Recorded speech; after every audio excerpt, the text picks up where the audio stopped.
My name's Oli Sweet. I'm head of ethnography at Ipsos, and I did some work for a man called Sébastien Lyon, who sadly couldn't be here today. He's the global head of research at Mars Petcare, and he wanted us to understand why pet owners in the emerging markets didn't feed their pets pet food. Big problem for a pet food company. So when we talk about the emerging markets, the markets that we went to were Brazil, Argentina, Mexico, Russia, China, India, and Indonesia. And in these countries, the penetration data, so the amount of people who have pet food in their home, somewhere between 25 and 40%. So massive opportunity. A lot of above-the-line advertising happened there to try and educate pet owners that actually pet food is much healthier for your pet than human food.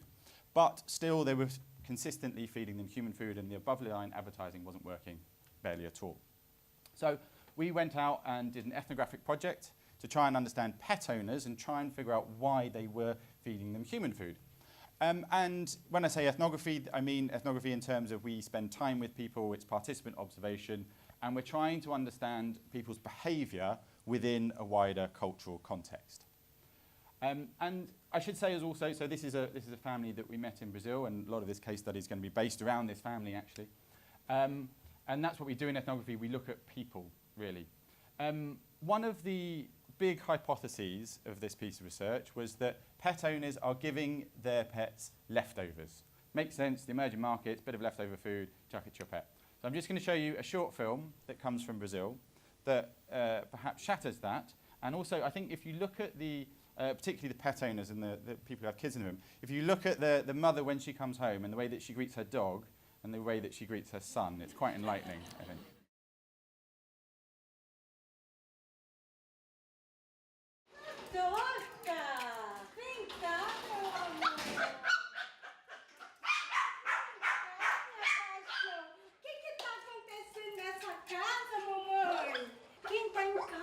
Bagunçando você, hein?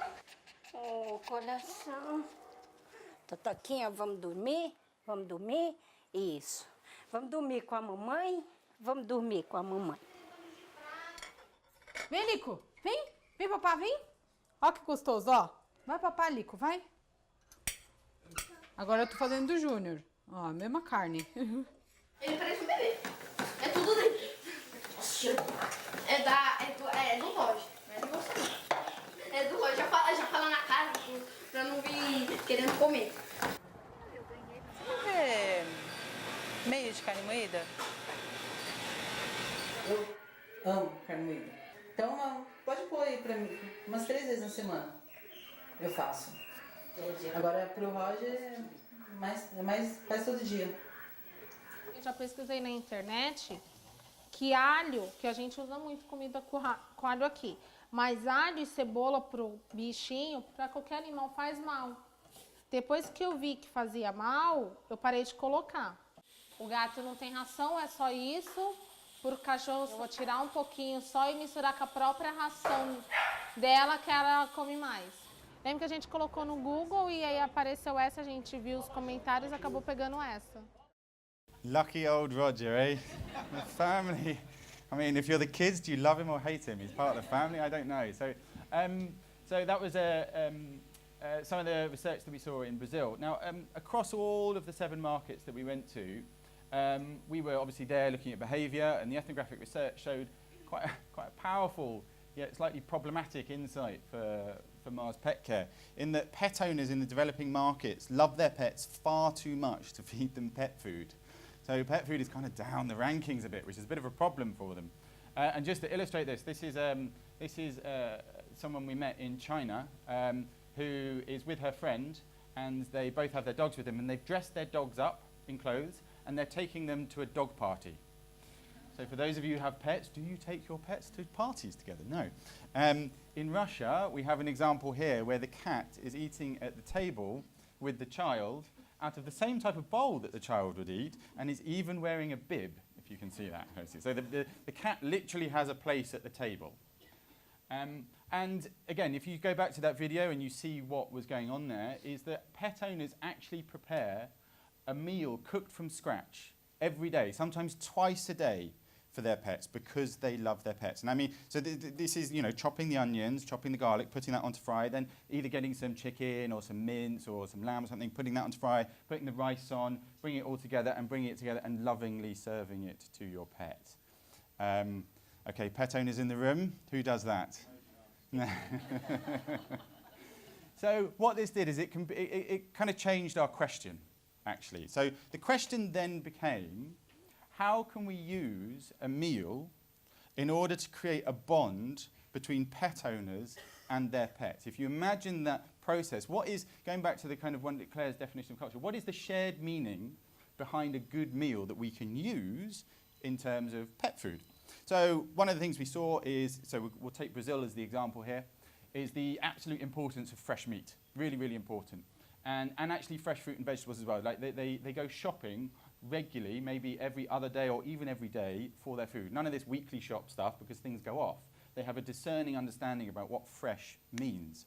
So we were starting to get to actually a much clearer picture of what pet owners in these markets were doing, which helps us come up with penetration. So what were the recommendations then? So we have these quite powerful insights. We have one is that pet owners love their pets far too much to give them pet food. They cook a fresh meal from scratch almost every day, and they like buying food most days because they understand what fresh food means. So we went back to them and we said, Sebastian, don't worry, you don't need to do any innovation. You have the perfect product within your portfolio. So for those of you who know about pet food, this is called a small wet pouch. Not very nice description perhaps if you don't, but it's basically a small pouch of quite fresh meat, chunked up with moisture in there, hermetically sealed. It feels fresh. It feels like a nice little treat. We said you don't have to change behaviour. You just give this to people, and they will mix it in with their recipe. So you don't have to change behaviour too much. You're sort of fitting in with current behaviours. Perfect idea, perfect product. And he turned around to us and said, you have fundamentally misunderstood our business model. We're talking about the emerging markets. We need a value for money proposition. This is a high margin product that premium consumers buy. You're not going to get everyone buying this. And we sighed a bit and we went back to the drawing board. We said, look, let's go to the insight. Let's actually work this through. So we did a trial, we did a test. And so what they did in Brazil is, and apologies, this is from a Brazilian iPhone a year ago, is they created these stands which sit in the supermarket, in the fresh fruit and veg aisle. And at the bottom of the stand, you dispense these plastic bags that you can put your fruit and vegetables in.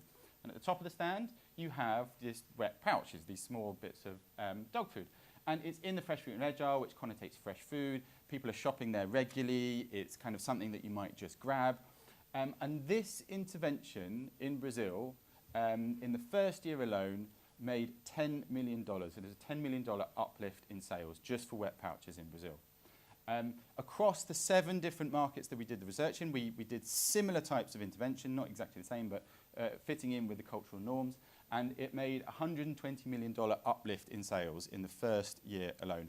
And the wonderful thing about it is I don't think consumers necessarily realized they were changing their behavior. They were just thinking about a nice recipe that they were going to cook for their pets that evening. So it's a great case study that looks at culture, and I think going back to Claire's point at the beginning, it's got a great example of what shared meanings and learned behaviours are. You can really map that out quite nicely. But it also talks about the power of culture, because I think through understanding culture, we've been able to find some interesting findings that perhaps surprised us. We have come up with behaviour change strategies in a very subtle way, but it also shows that culture actually has a big business impact for us as well. So that's Mars Petcare. I hope that's been useful.